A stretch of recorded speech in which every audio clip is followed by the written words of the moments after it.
With effect from 11th of November 2025, part suitability became law.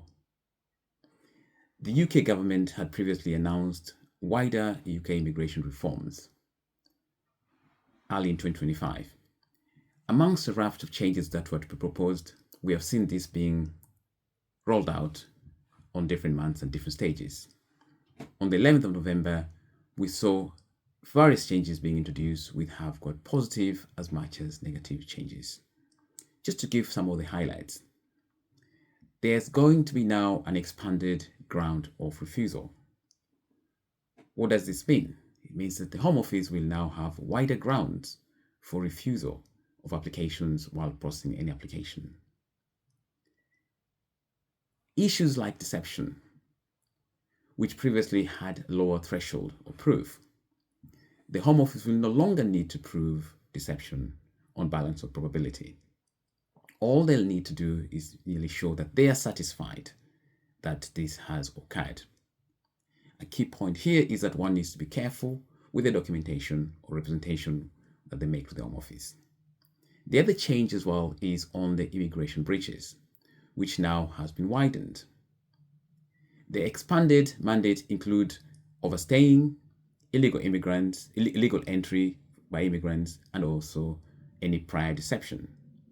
The key point here is that careful consideration will need to be borne in circumstances where this may have taken place, as the discretion which previously existed has now been removed, and there will be stricter rules applied. We also see the removal of previous exemptions. Key exemptions have been removed under the part suitability, and they include the overstay exceptions under paragraph 39E. Previously, under the family and private life route, one could have been allowed late applications within 14 days of visa expiry if there was a good reason that could be provided. Now, the paragraph 39E has been absorbed into SU 13.1, part suitability, and these applications will now have narrower margins and be considered in a more rigid fashion, meaning that there'll be less leniency on them. It means that applicants may be caught by this new approach. Essentially, one needs to be careful about the overstaying dates and ensure that they comply with any visa dates and expiry dates.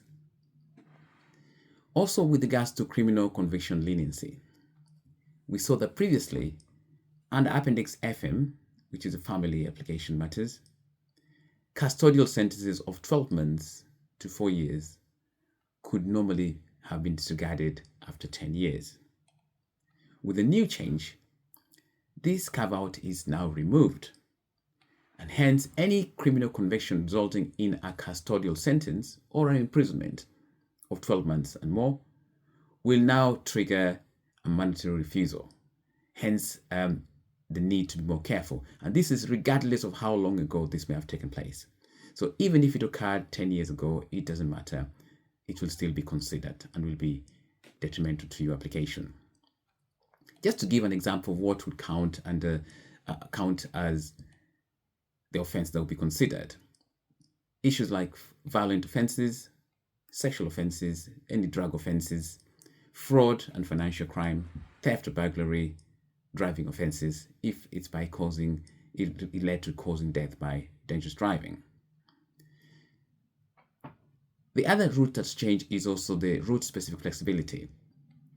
Previously, this flexibility may have existed under family and private life routes. There was a softer approach to suitability tests, allowing discretion to be applied in cases involving children or where there were issues of long residence.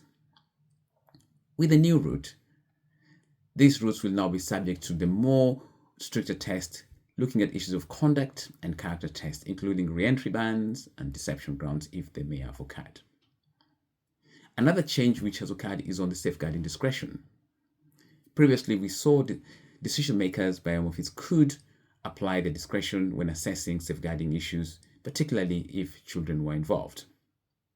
With the new changes, where safeguarding issues have been raised, these applications must be refused if the applicant's parent or partner is considered to pose any risk or safeguarding to the child. So the other aspect that has been changed as well is on human rights, previously considered in a lighter way. Human rights claims in Article 8 could override suitability grounds more easily in the past. The new changes, the position has now altered completely. Overrides are only going to be considered in cases where it could be argued that it will result in unjustifiably harsh conditions or consequences to the applicant, a much higher threshold. We also see there is an increase of Home Office discretion, particularly mentioning on this safeguarding discretion issue I just referred to. Previously, we saw that the Home Office had discretion when assessing safeguarding risks on family applications. The new rule is that Home Office and clearance officers must now refuse if the applicant's parent or their partner is considered even remotely to pose any safeguarding risk to the child. And a few examples of what safeguarding concerns which may trigger automatic refusal include things like any known history of child abuse or neglect, where there has been an incident of domestic violence involving parent or partner, especially if the children are exposed to this, where there are incidents or complaints of sexual offenses against minors, even if it does not directly relate to the applicant. This will now become relevant. Where there are incidents of substance abuse or mental health that may be considered or rendered to impair the ability of their parenting. Again, those will become now relevant. Instances where the police or social services have been involved, including where it's been highlighted that there could be risks to the children's welfare. Again, those will become relevant. Or where there is a court order restricting contact with the children due to safeguarding and welfare concerns. Amongst the referral changes, we also see changes that affect students. We know in the past students have been affected where we had the 2 years reduced to 18 months. But this occasion, we have a positive change that impacts students, and it's a big win for the student entrepreneurs. Students can now convert or transition directly into innovative founder visa route. And they can establish their business when they have, for those who have the entrepreneurial skills. To look at what has changed with regards to this particular for students, there's a direct transition for students from student visa to innovative founder visa. In the past, students had to leave the UK and reapply with a separate endorsement. Now, international students can switch directly from a student visa to the innovative founder visa without need to leave the UK, provided they will have to demonstrate that they have a valid endorsement for an innovative visa and also that the business is viable and scalable. Also, in the past, students had to demonstrate that they have a £50,000 investment requirement. This has now been removed.